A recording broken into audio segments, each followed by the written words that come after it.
Avec moi sur ce plateau, Damien Faure, bonjour. Bonjour. Alors vous êtes cinéaste, vous êtes l'auteur d'une trilogie qui s'appelle Ouest Papua, qui évidemment a été diffusée à la télé, qui fait aujourd'hui l'objet d'un DVD que je montre donc sur notre antenne. La première réaction quand vous avez regardé le reportage de Cyril Payen, ça a été de dire c'est bien, c'est assez formidable qu'il ait pu rentrer et aller se rendre compte par lui-même de ce qui se passe sur place, parce que je crois que c'est une zone extrêmement difficile d'accès. D'ailleurs, je vous félicite, je félicite France 24 parce que c'est très très compliqué, effectivement, de rentrer en Papouasie occidentale. Vous avez su qu'il y a un an, il y a 2 journalistes qui sont rentrés et qui se sont fait prendre, justement parce qu'ils avaient travaillé, ils voulaient travailler sur cette problématique de Papouasie occidentale, sur les mouvements indépendantistes. Et c'est très rare, parce que cette province indonésienne est fermée aux journalistes et aux cinéastes qui veulent travailler sur cette problématique. Alors on l'aura bien compris, l'intérêt indonésien dans cette région en particulier, il est purement mercantile. Exactement. Ce sont les ressources naturelles qui intéressent le gouvernement. Oui, et c'est au nom du développement, on essaye de détruire toute une population. Parce qu'on est dans un système, du dualiste. On est dans une pensée très, très occidentale. Donc il faut développer, il faut de la croissance, donc il faut aller trouver des matières premières. Et comme la Papouasie occidentale en regorge, donc on a découvert énormément qu'il y a de l'or, il y a du pétrole, il y a du cuivre.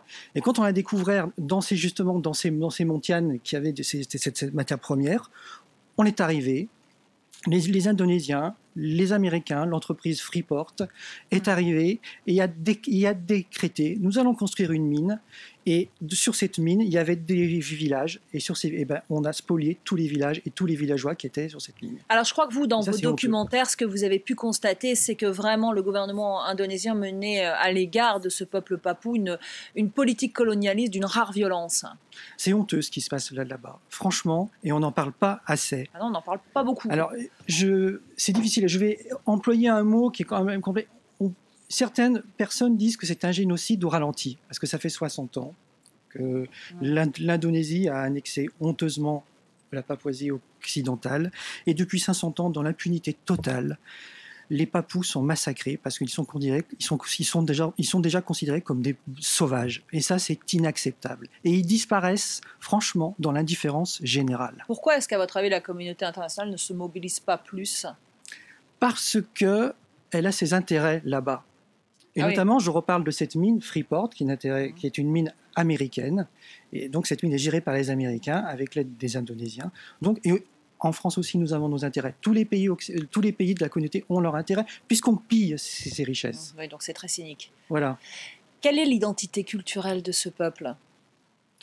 En fait, ce qui est intéressant dans ce peuple, c'est un peuple mélanésien, et ils ont une pensée complètement différente de la nôtre. Ils ont une pensée animiste, totémisme.